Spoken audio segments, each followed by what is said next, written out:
तो hello friends, फिर से एक नई वीडियो में आप लोगों का स्वागत है। तो फ्रेंड्स, जैसा कि आप लोगों को पता है, इंटरनेट पर बिहार बोर्ड ने ऑफिशियल मॉडल पेपर जारी कर दिया है। मॉडल पेपर 2022 का 10th क्लास के लिए।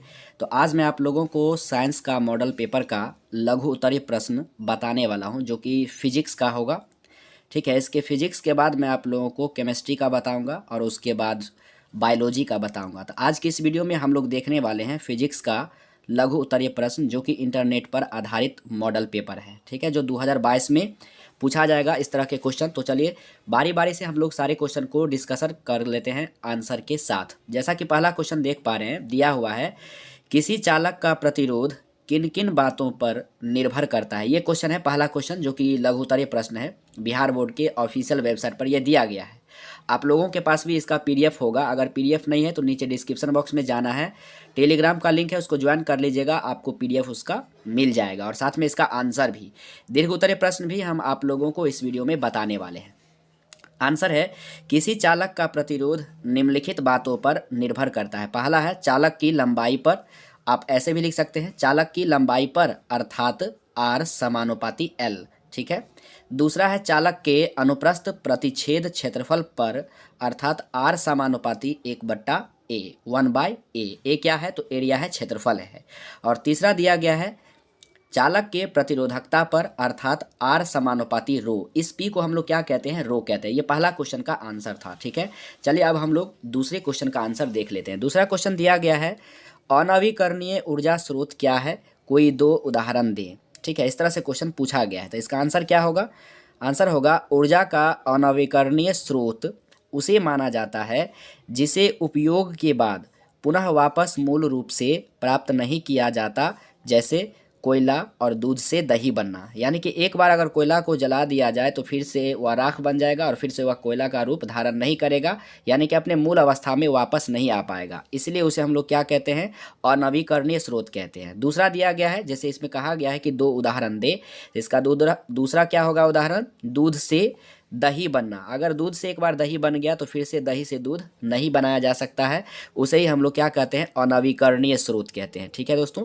तीसरा क्वेश्चन कुछ इस प्रकार से दिया गया है, उत्तल लेंस और अवतल लेंस में अंतर स्पष्ट करें। जो कि आपके एग्जाम में हो सकता है ये क्वेश्चन पूछे जा सकते हैं। इसका आंसर होगा उत्तल लेंस और अवतल लेंस में निम्नलिखित अंतर है। इस तरह से आप लोगों को लिखना है, एक तरफ उत्तल लेंस और दूसरे तरफ अवतल लेंस, बीच में आपको ये डडीर दे देना है, लकीर दे देना है। ठीक है, तो पहला क्या होगा? उत्तल लेंस में यह का मतलब क्या हुआ? उत्तल लेंस। यह किनारे पर, यानी कि उत्तल लेंस जो होता है वह किनारे पर पतला होता है और बीच में मोटा होता है। ठीक है। और अवतल लेंस में क्या होता है? इसका ठीक उल्टा होता है। यह माने अवतल लेंस।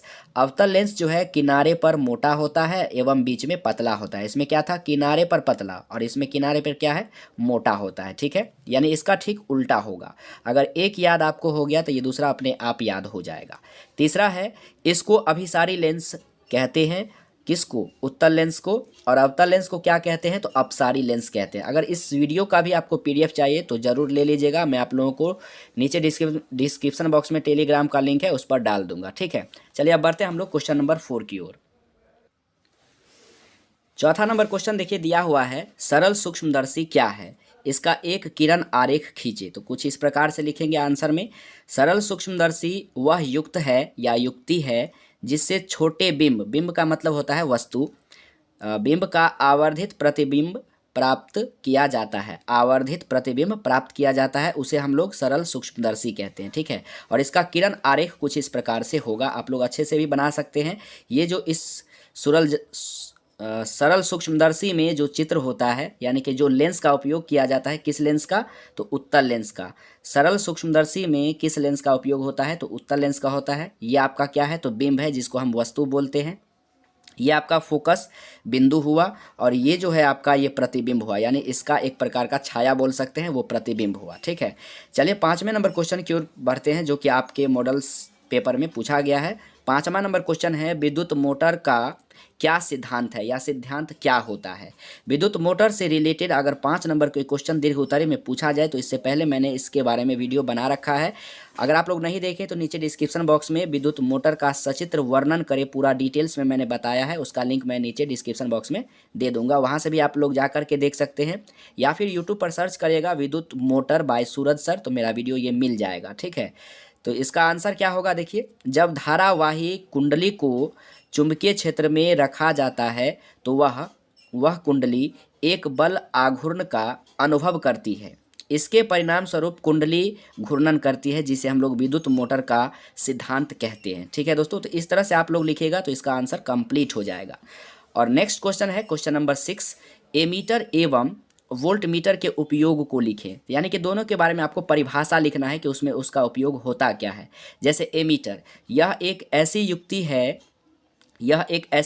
है, यहाँ पे है लिखिएगा, जिसका उपयोग के बारे में पूछ रहा है तो उपयोग लिखेंगे। यह एक ऐसी युक्ति है जिसका उपयोग किसी भी परिपथ में प्रवाहित धारा का मान मापने में किया जाता है, या सीधा सीधा आप इसका परिभाषा लिख सकते हैं, धारा मापने वाले यंत्र को एमीटर कहते हैं। ठीक है, लेकिन यहाँ उपयोग पूछा गया है इसलिए हम लोग पूरा डिटेल्स में लिखेंगे, केवल परिभाषा नहीं लिखेंगे कि धारा मापने वाले यंत्र को एमीटर कहेंगे, कुछ इस तरह से आपको लिखना है। ठीक है, वोल्ट मीटर दिया गया है, यह एक ऐसी युक्ति है जिसका उपयोग, देखिए यहाँ पे उपयोग पूछा जा रहा है, जिसका उपयोग परिपथ के किन्हीं दो बिंदुओं के बीच के विभव के अंतर को मापने के लिए किया जाता है, जिसे हम लोग वोल्ट मीटर कहते हैं। अगर सीधा सीधा इसका डिफिनेशन दिया जाए तो क्या होगा, यानी विभवांतर मापने वाले यंत्र को वोल्ट मीटर कहते हैं। वोल्ट मीटर को समांतर क्रम में जोड़ा जाता है और एमीटर को श्रेणी क्रम में जोड़ा जाता है, लेकिन क्वेश्चन के अनुसार जो पूछा जा रहा है उपयोग कुछ इस तरह से लिखेगा तो इसका आंसर कंप्लीट हो जाएगा। ठीक है दोस्तों,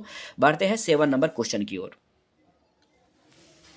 7 नंबर क्वेश्चन कुछ इस प्रकार से दिया है, आंख की समंजन क्षमता का क्या तात्पर्य है। यानी कि आंख की समंजन क्षमता किसे कहते हैं वो आपको परिभाषा लिखना है। ठीक है, तो इसका आंसर है, आंख की समंजन क्षमता का वह तात्पर्य है जो नेत्र लेंस की फोकस दूरी में परिवर्तन लाकर दूर की वस्तु या नज़दीक की वस्तु का स्पष्ट प्रतिबिंब रेटिना पर बनाता है। ठीक है, या तो दूर का हो या फिर नज़दीक का हो, दोनों का प्रतिबिंब जो है ना रेटिना पर बनाता है, उसे हम लोग आँख की समंजन क्षमता कहते हैं। सामान्य आँख के लिए उसकी जो समंजन क्षमता होती है आँख की, वह कितना डी पाई जाती है, तो 4D पाई जाती है। ठीक है दोस्तों, तो इस तरह से हम लोग आँख की समंजन क्षमता का क्या तात्पर्य है, इसका आंसर इस तरह से लिखेंगे।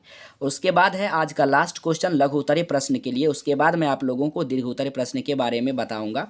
8वां नंबर क्वेश्चन दिया गया है, भू उष्मीय ऊर्जा क्या है। भू उष्मीय ऊर्जा को ही हम लोग भूतापीय ऊर्जा कहते हैं। ठीक है, तो देखिए इस तरह से लिखेंगे, किसी कारणवश यानी किसी भी कारण से पृथ्वी के अंदर तप्त स्थल का मतलब हुआ गर्म स्थान, तप्त स्थल का निर्माण हो जाता है। किसी कारणवश से पृथ्वी के अंदर में गर्म स्थल का क्या हो जाता है, निर्माण हो जाता है किसी भी कारणवश से। जब भूमिगत जल इन तप्त स्थलों के संपर्क में आता है, यानी कि गर्म स्थलों के संपर्क में आता है, यानी भूमि पर जो जल रहता है, पृथ्वी पर जो जल रहता है, वह यदि इस गर्म स्थान पर चला आता है, तब क्या होता है, स्थलों के संपर्क में आता है तो भाप उत्पन्न होता है। यानी गर्म पर जैसे ही पानी आएगा, जल आएगा, तो उसमें से उत्पन्न क्या होगा, भाप उत्पन्न होगा। यही तप्त स्थल, यही तप्त जल यानी गर्म जल अनुकूल परिस्थिति में ऊर्जा के स्रोत के रूप में उपयोग में लाया जाता है, जिसे हम लोग भू उष्मीय ऊर्जा कहते हैं या फिर उसे भूतापीय ऊर्जा कहते हैं। यानी इसे ही हम लोग क्या कहेंगे, भूतापीय ऊर्जा कहेंगे। तो यहाँ आप लिख सकते हैं, इसे ही भूतापीय ऊर्जा कहते हैं।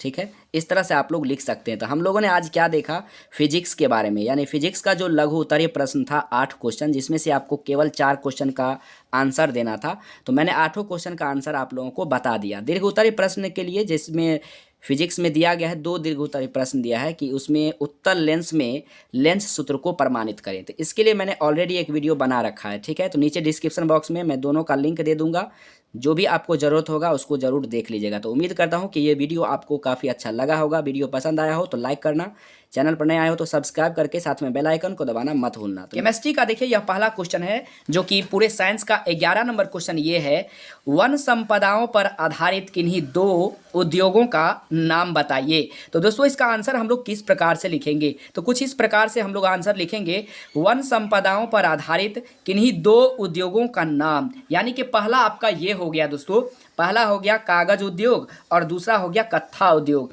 मतलब समझे, वन संपदाओं पर, वन का मतलब होता है दोस्तों जो उसमें वन में जो भी आपके पदार्थ पाए जाते हैं, लकड़ी का, जलावन का, उससे आपको क्या क्या मिलता है, उस वन से, उस जंगल से आपको क्या क्या मिलता है, और किस संपदाओं पर आधारित किन्हीं 2 उद्योगों का नाम बताना है आपको वन के बारे में। तो देखिए मैंने आपको कागज उद्योग और कथिया उद्योग तो बता दिया, ये 2 उद्योग कह रहा था इसलिए मैंने 2 उद्योग का ही नाम लिखा, स्टार बना के मैंने लिख दिया है। आप चाहे तो ये भी लिख सकते हैं, दिया सलाई उद्योग और लकड़ी चीरने का उद्योग भी आप कर सकते हैं, क्योंकि लकड़ी भी जो है वन में, जंगल में मिलते हैं।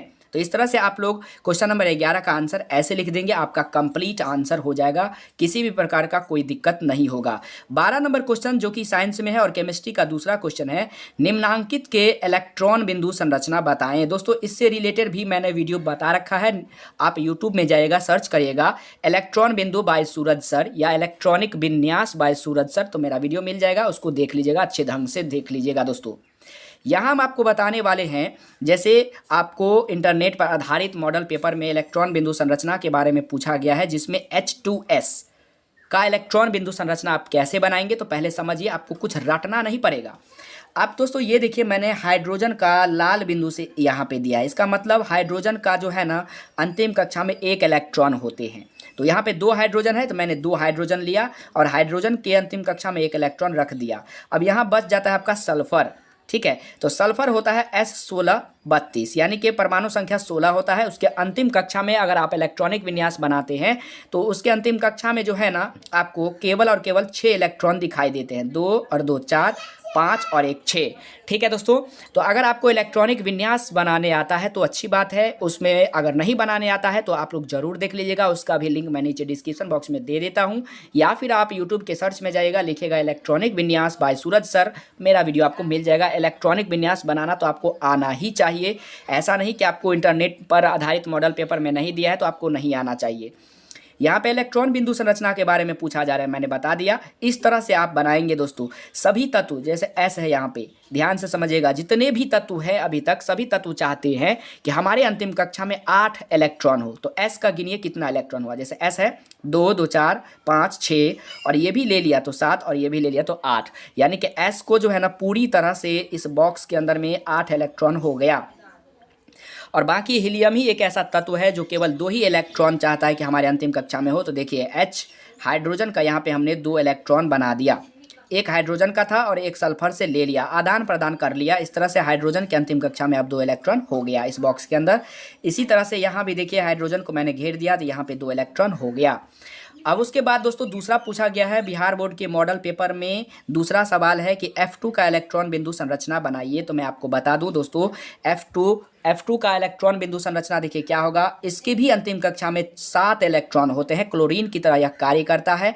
जैसे 2 2 4 2 6 और ये एक 7, ये इसका है दोस्तों, ये वाला F का है, इस F का है, और इसका भी देखिए 2 2 4 2 6 और ये इस F का ये है, यानी 7 इलेक्ट्रॉन है। और सभी तत्व चाहते हैं हमारे अंतिम कक्षा में 8 इलेक्ट्रॉन हो। तो देखिए यहाँ मैंने घेरा लगा दिया है, एक जो है इससे ले लिया और ये वाला एक इससे ले लिया। ये F इस F से 1 इलेक्ट्रॉन लेता है और ये F भी इस F से 1 इलेक्ट्रॉन लेकर के अपना अष्टक पूरा लेता है, 8 इलेक्ट्रॉन पूरा लेता है अपने अंतिम कक्षा में। तो दोनों आदान प्रदान कर रहा है 1 इलेक्ट्रॉन का, इसलिए इस बॉक्स के अंदर में 1 इलेक्ट्रॉन दिखाई दे रहा है, यानी कि 1 और 1 2 इलेक्ट्रॉन बराबर 1 बॉन्ड होता है दोस्तों। तो इस तरह से आप इलेक्ट्रॉन बिंदु संरचना बना देंगे तो आपके क्वेश्चन का जवाब बिल्कुल सही हो जाएगा। उसके बाद देखिए 13 नंबर क्वेश्चन और केमिस्ट्री का तीसरा क्वेश्चन है, निम्नांकित अभिक्रियाओं में उपचयित तथा अपचयित होने वाली पदार्थों की पहचान कीजिए। इसमें बहुत सारे स्टूडेंट अभी भी कन्फ्यूजन है, लेकिन मैंने आपके कन्फ्यूजन को दूर कर दिया है दोस्तों। देखिए उपचयन पहले समझ लीजिए, कहते किसको है उपचयन। उपचयन को हम लोग ऑक्सीकरण भी कहते हैं, ऑक्सीकरण संख्या या ऑक्सीकरण। और अपचयित अभिक्रिया को या अपचयित अभिक्रिया को हम लोग अवकरण अभिक्रिया कहते हैं। यानी अब उपचयित किसे कहते हैं वो समझिए, जिसमें ऑक्सीजन जुड़े और हाइड्रोजन हटे, जिसमें ऑक्सीजन जुड़े, यानी देखिए इस सोडियम, ये सोडियम यहाँ पे अकेला है, तो इस सोडियम के साथ इस अभिक्रिया के बाद जब हम प्रतिफल में जाते हैं तो इसके साथ, इस सोडियम के साथ ऑक्सीजन आ गया, यानी सोडियम में ऑक्सीजन जुड़ गया। तो ऑक्सीजन का जुड़ना आपका उपचयन अभिक्रिया कहलाता है। इसलिए ये अभिक्रिया जो, ये जो रासायनिक समीकरण है, कौन सी अभिक्रिया है? उपचयन अभिक्रिया है। क्यों है? क्योंकि यहाँ मैंने लिखा है चूंकि सोडियम के साथ ऑक्सीजन क्या कर रहा है? तो जुड़ रहा है, इसलिए ये उपचयित अभिक्रिया है, यानी कि उपचयन अभिक्रिया है। उम्मीद करता हूँ आप समझ पाए होंगे। फिर से समझिए, उपचयित अभिक्रिया यानी उपचयन अभिक्रिया किसे कहते हैं? जिसमें ऑक्सीजन जुड़ता है और हाइड्रोजन हटता है, हाइड्रोजन का निष्कासन होता है, उसे हम लोग उपचयित अभिक्रिया कहते हैं। और इसी का ठीक उल्टा होगा अपचयित अभिक्रिया। चलिए आगे दिखाते हैं। देखिए दोस्तों, यहाँ दिया गया है आपको, इस दूसरा समीकरण में बताया गया है कि ये समीकरण जो है, इस समीकरण में उपचयन है या अपचयन है, आपको ये बताना है। तो देखिए, मैंने आपको अभी अभी बताया, जिस अभिक्रिया में ऑक्सीजन जुड़ता है और हाइड्रोजन हटता है उसको उपचयन अभिक्रिया कहते हैं। नहीं आता है तो लिख लीजिएगा। और जिसमें ऑक्सीजन हटता है और हाइड्रोजन जुड़ता है उसको अवकरण या अपचयन अभिक्रिया कहते हैं, अपचयन अभिक्रिया कहते हैं। जैसे ये दूसरा जो समीकरण दिया गया है ना, तो देखिए Cu के साथ ऑक्सीजन है, जब H2 से अभिक्रिया करा दिया जाता है तो देखिए Cu से ऑक्सीजन हट गया, ऑक्सीजन हटा ना कॉपर से, Cu से, देखिए इसमें Cu में ऑक्सीजन है और इसमें ऑक्सीजन हट गया, यानी ऑक्सीजन का हटना अपचयन अभिक्रिया कहलाता है या फिर अवकरण अभिक्रिया कहलाता है। तो यहाँ से लेके मैंने यहाँ तक लिख दिया कि इसके बीच में जो अभिक्रिया हो रहा है वो कौन सी अभिक्रिया है? तो अपचयन अभिक्रिया है। ठीक है दोस्तों। और यहाँ देखिए समीकरण के बाएं साइड में हाइड्रोजन अकेला है, जब दाहिने साइड में जाता है तो उसके साथ ऑक्सीजन जुड़ जाता है, यानी ऑक्सीजन इसके साथ जुड़ रहा है हाइड्रोजन के साथ, इसलिए ये उपचयन अभिक्रिया है। मैंने पूरा डिटेल्स में यहाँ लिख भी दिया है। देखिए चूंकि Cu से ऑक्सीजन का निष्कासन हो रहा है, यानी ऑक्सीजन हट रहा है Cu से, इसलिए अपचयन अभिक्रिया है। इसलिए ये जो अभिक्रिया है वो क्या है? अपचयन अभिक्रिया है दोस्तों। और दूसरा में क्या है? तथा दूसरा में हाइड्रोजन के साथ ऑक्सीजन जुड़ रहा है। देखिए हाइड्रोजन के साथ इसमें ऑक्सीजन जुड़ रहा है, इसीलिए ये उपचयन अभिक्रिया है। उम्मीद करता हूँ आप समझ गए होंगे। नहीं समझे तो थोड़ा सा बैक करिए और फिर इसको समझिए, पूरी तरह से आपको समझ में आ गया होगा। फिर भी कोई दिक्कत है तो कमेंट करके ज़रूर बताना। और दोस्तों केमिस्ट्री का चौथा नंबर क्वेश्चन है और पूरे साइंस का यह 14 नंबर क्वेश्चन है लघु उत्तरीय प्रश्न में। अवक्षेपण अभिक्रिया से आप क्या समझते हैं? सोदाहरण समझाए। अवक्षेपण अभिक्रिया को प्रतिस्थापन अभिक्रिया भी कहते हैं, अभी ही आपको याद रख लेना है। ठीक है दोस्तों। तो देखिए, यानी ऐसी अभिक्रियाएं जिनमें प्रतिफल विलयन से ठोस पदार्थ के रूप में अलग हो जाते हैं। पृथक माने अलग हो जाते हैं, अवक्षेपण अभिक्रिया कहलाते हैं या अवक्षेपण कहलाते हैं। जैसे NaCl प्लस AgNO3 जब सोडियम क्लोराइड सिल्वर नाइट्रेट से अभिक्रिया करता है तो उस स्थिति में सिल्वर नाइट्रेट जो है ना, ये मान लीजिए एक तरल पदार्थ है, जलीय पदार्थ है। जब सोडियम क्लोराइड जलीय पदार्थ से अभिक्रिया करता है तो एक सफ़ेद अवक्षेप के रूप में प्राप्त होता है, यानी ठोस के रूप में प्राप्त होता है, जिसे सिल्वर क्लोराइड कहते हैं। ठीक है दोस्तों। और सोडियम नाइट्रेट अलग हो जाता है, यानी इसके साथ क्लोरीन था तो उसमें क्लोरीन हट जाता है, नाइट्रेट आ जाता है। ठीक है, यानी अलग हो जाता है, वही कहता है पृथक हो जाते हैं। ऐसी अभिक्रिया जिनमें प्रतिफल विलयन से ठोस पदार्थ के रूप में पृथक हो जाते हैं। ये AgCl क्या है? तो ठोस पदार्थ है। यह अभिक्रिया क्या करते हैं? अलग हो जाता है इस अभिक्रिया से, इसलिए यह अवक्षेपण कहलाते हैं। ठीक है, उम्मीद करता हूँ आपको समझ में आया होगा। ये क्वेश्चन कुछ इस तरह से आप लिखेंगे तो आपका जो 14 नंबर क्वेश्चन है साइंस का वो पूरी तरह से कंप्लीट हो जाएगा। नेक्स्ट क्वेश्चन नंबर 5 है केमिस्ट्री का और साइंस का 15 नंबर क्वेश्चन है, एकल विस्थापन अभिक्रिया किसे कहते हैं? एकल विस्थापन अभिक्रिया किसे कहते हैं? दोस्तों मैंने यहाँ पे आपको बताया था कि यहाँ पे अब इससे हम अवक्षेपण अभिक्रिया को प्रतिस्थापन अभिक्रिया कहते हैं, तो ये नहीं होगा प्रतिस्थापन अभिक्रिया। एकल विस्थापन अभिक्रिया को हम लोग प्रतिस्थापन अभिक्रिया कहेंगे, अवक्षेपण अभिक्रिया को नहीं कहेंगे। ठीक है दोस्तों। तो चलिए समझते हैं एकल विस्थापन अभिक्रिया क्या है। तो वैसी अभिक्रिया जिनमें किसी अणु में उपस्थित परमाणु या परमाणुओं के समूह को किसी दूसरे परमाणु द्वारा विस्थापित कर दिया जाता है, एकल विस्थापन अभिक्रिया कहलाता है। आपको कुछ समझ में नहीं आया होगा। एकल विस्थापन अभिक्रिया को प्रतिस्थापन अभिक्रिया कहते हैं। मैं बार बार कह रहा हूँ, एक बार फिर से रिपीट करता हूँ, एकल विस्थापन अभिक्रिया को प्रतिस्थापन अभिक्रिया कहते हैं, अवक्षेपण को नहीं। ठीक है, देखिए दोस्तों, उदाहरण से समझिए एकल विस्थापन अभिक्रिया क्या है। तो वैसी अभिक्रिया जिसमें एक अणु, यानी ये जो अणु है ना, ये अणु किसी परमाणु या परमाणु के समूह को दूसरे परमाणु द्वारा विस्थापित कर देते हैं। देखिए CuSO4 है। जब इस अभिक्रिया से इस यौगिक से जब ये अणु अभिक्रिया करता है, इससे ये अभिक्रिया करता है, तो देख लीजिए बदले में क्या होता है। Fe क्या करता है, Fe जो है कॉपर से अधिक क्रियाशील धातु है, इसलिए कॉपर को हटा देता है, कहता हट इधर, और अपने आकर के बैठ जाता है। देख रहे हैं ना, SO4 के साथ खुद आकर बैठ गया और कॉपर को हटा दिया, कहता है तुम जाओ उधर, तुम्हारा कोई काम नहीं है। तो यही है आपका एकल विस्थापन अभिक्रिया। कुछ इस तरह से आप लिखेंगे तो आपका एकल विस्थापन अभिक्रिया कंप्लीट हो जाएगा। बढ़ते हैं हम लोग क्वेश्चन नंबर 16 की ओर। 16 नंबर क्वेश्चन देखिए दोस्तों, इतना बड़ा देख करके घबराइए नहीं, बहुत ही आसान है, बहुत ही आसान, जितना आप सोच भी नहीं सकते हैं। 16 नंबर क्वेश्चन है, चिप्स की थैली में कौन सी गैस भरी होती है और क्यों भरी होती है, ये आपको बताना है। तो समझिए, चिप्स की थैली में नाइट्रोजन गैस भरी होती है। एक चीज़ तो क्लियर हो गया, चिप्स की थैली में कौन सा गैस भरा होता है, तो नाइट्रोजन गैस भरा होता है। क्यों भरा होता है, तो समझिए, क्योंकि नाइट्रोजन गैस जो होता है ना, वह भरने की एक खास वजह भी है। नाइट्रोजन गैस रंगहीन, गंधहीन और स्वादहीन गैस होती है। ये गैस निष्क्रिय होती है, जबकि ऑक्सीजन गैस बहुत जल्द किसी दूसरे अणु से अभिक्रिया करती है और वह जल्द खराब हो जाती है। इसलिए चिप्स में नाइट्रोजन गैस भरी जाती है। आपको समझ में नहीं आया होगा, अब समझिए। नाइट्रोजन गैस को चिप्स के अंदर इसलिए भरा जाता है ताकि वह देखने में थोड़ा सा बड़ा भी लगे। जब आप चिप्स खरीदने जाते हैं तो थोड़ा सा बड़ा लगता है, जबकि उसमें खाने वाला वस्तु जो होता है, जो खाने वाला चीज़ होता है, वो कम होता है। उसमें नाइट्रोजन गैस भरा होता है, इसलिए वो लगता है कि उसमें बहुत ज़्यादा है। ठीक है, तो हम लोग नाइट्रोजन गैस उसमें इसलिए भरा जाता है ताकि उसमें जो खाने वाला पदार्थ है वो खराब ना हो, वो सही से रहे, जैसा था वैसा ही रहे। नाइट्रोजन गैस रंगहीन होता है, उसका गंधहीन, उसका कोई रंग नहीं होता, उसका कोई गंध नहीं होता, और स्वाद भी उसका कुछ नहीं होता, स्वादहीन होता है, ताकि आप को जो उस चिप्स के अंदर, उस पैकेट के अंदर में जो रखा हुआ है, उसमें चिप्स में किसी भी प्रकार का कोई रुकावट ना आए। उसको स्वच्छ बनाए रखने के लिए ही नाइट्रोजन का उपयोग किया जाता है। अगर उसकी जगह ऑक्सीजन गैस को रखा जाए तो वह बहुत जल्द क्या होगा, वह दूसरे से जो चीज़ है उसमें उससे अभिक्रिया करके उसको खराब कर देगा, गला देगा, सड़ा देगा, वो खराब हो जाएगा, खाने योग्य नहीं रहेगा। इसलिए ऑक्सीजन गैस को उसके अंदर नहीं भरा जाता। ऑक्सीजन को निकाल करके उस पन्नी से, उस थैली से, उस पैकेट से निकाल करके उस चिप्स के अंदर जो है नाइट्रोजन गैस भर दी जाती है, ताकि वह हमेशा स्वच्छ बना रहे, ताज़ा बना रहे और खाने में अच्छा लगे। तो उम्मीद करता हूँ ये क्वेश्चन आपको समझ में आ गया होगा। बढ़ते हम लोग क्वेश्चन नंबर 17 की ओर। यह केमिस्ट्री का 7वां नंबर क्वेश्चन है। विरंजक चूर्ण क्या है, इसका रासायनिक नाम, सूत्र एवं उपयोग लिखे। इस तरह का क्वेश्चन पूछा गया है।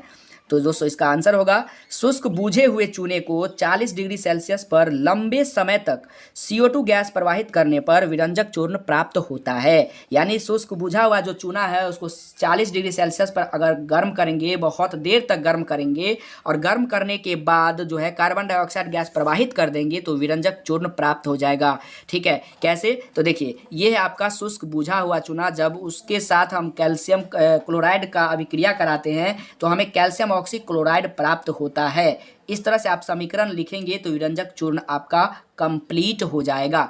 और विरंजक चूर्ण का जो रासायनिक नाम है वह है कैल्शियम, इसी को कहते हैं कैल्शियम ऑक्सीक्लोराइड। तो विरंजक चूर्ण का रासायनिक नाम क्या है, देखिए पूछा गया रासायनिक नाम, तो कैल्शियम ऑक्सीक्लोराइड है, और इसका जो सूत्र है ना वह है CaOCl2। CaOCl2 है इसका रासायनिक नाम। ठीक है दोस्तों, अब इसका उपयोग भी पूछता है कि उपयोग को लिखिए, विरंजक चूर्ण का उपयोग क्या है। तो देखिए यहाँ पे मैंने उपयोग लिखा है, बताया है। उपयोग, विरंजक चूर्ण का उपयोग कागज और कपड़ों को विरंजित करने में किया जाता है। दूसरा है कीटाणुनाशक के रूप में विरंजक चूर्ण का उपयोग करते हैं। तीसरा है क्लोरोफॉर्म के उत्पादन में भी विरंजक चूर्ण का उपयोग होता है। तो कुछ इस तरह से आप विरंजक चूर्ण के बारे में लिखेंगे तो आपकी क्वेश्चन का आंसर बहुत ही शानदार तरीका से हो जाएगा। चलिए बढ़ते हैं आज के लास्ट क्वेश्चन की ओर, उसके बाद मैं आप लोगों को दीर्घोत्तरीय प्रश्न के बारे में बताऊंगा। अब यहाँ दोस्तों 18 नंबर क्वेश्चन है, लघु उत्तरीय प्रश्न का लास्ट क्वेश्चन है कि निस्तापन और जारण में अंतर स्पष्ट करें। जारण को भर्जन भी कहा जाता है, क्या अंतर है? इस तरह से क्वेश्चन है। तो पहले आप निस्तापन के बारे में समझिए। अयस्क को उसके द्रव्यनांक से कम तापक्रम पर तीव्रता से गर्म करने की क्रिया, जिससे उड़नशील अशुद्धियां बाहर निकल जाती है और ऑक्सी लवण ऑक्साइड में परिवर्तित हो जाते हैं, उसे हम लोग निस्तापन कहते हैं, निस्तापन कहलाते हैं। अब कहेंगे निस्तापन इतना बड़ा, क्योंकि किसी किसी किताब में छोटा सा दिया है, तो समझिए उससे आपको ज़्यादा इसमें समझ में आएगा। ये बड़ा जरूर है लेकिन समझ में पूरी तरह से आएगा। मैं आपको समझाता हूँ, समझिए। कोई भी अयस्क है ना, उस अयस्क को द्रव्यनांक, जितना उसका द्रव्यनांक है उससे कम ताप पर ही तीव्रता से गर्म करना है। ठीक है, गर्म करने के बाद उससे अशुद्धियाँ जो होता है ना, वह बाहर निकल जाता है और उसमें जो ऑक्सी लवण होते हैं उस अयस्क में वह ऑक्साइड में बदल जाते हैं, यानी ऑक्साइड बना देते हैं। उसे हम लोग निस्तापन कहते हैं। एक बार फिर समझिए, जो भी आपका अयस्क है उसके द्रव्यनांक से कम ताप पर, यानी उसका जो क्षमता है ना उससे कम ताप पर उसको तीव्रता से गर्म करेंगे, लंबे समय तक गर्म करेंगे। ठीक है, क्या करेंगे? तीव्रता से गर्म करेंगे और गर्म करते करते आप उसमें जो अशुद्धियाँ है वह बाहर निकल जाएगा, उड़नशील हो जाएगा और जो आप में उसका ऑक्सी लवण बचेगा वो ऑक्साइड में परिवर्तित हो जाएगा, ऑक्साइड में बदल जाएगा। उसे हम लोग निस्तापन कहेंगे। जैसे कैल्शियम कार्बोनेट को गर्म करने पर क्या क्या बन जाता है? कैल्शियम ऑक्साइड और कार्बन डाइऑक्साइड बाहर निकल जाता है, अशुद्धियाँ बाहर निकल जाती है। ठीक है, ये था आपका निस्तापन। उसके बाद जारण, ये जैसे लिखना बहुत जरूरी है दोस्तों, नहीं तो आपके नंबर कट सकते हैं।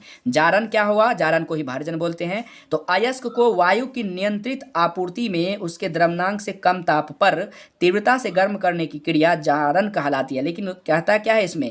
उसमें वायु नहीं था, इसमें वायु की नियंत्रित आपूर्ति, यानी वायु कंट्रोल में रहना चाहिए जितना उसको चाहिए, और उसके द्रव्यनांक से कम ताप पर तीव्रता से गर्म करने की क्रिया जारण कहलाती है। जैसे ZnS को ऑक्सीजन के साथ वायु की उपस्थिति में अगर हम गर्म करेंगे तीव्रता से, ठीक है, क्या करेंगे? उसके द्रव्यनांक से कम ताप पर तीव्रता से गर्म करेंगे तो जिंक ऑक्साइड प्राप्त होता है और SO2 निकल जाता है। इस एरो का मतलब वह उस अभिक्रिया से निकल रहा है। तो इस तरह से मैंने आप लोगों को जो है ना केमिस्ट्री के 8 क्वेश्चन का डिस्कशन किया, लघु उत्तरीय प्रश्न का।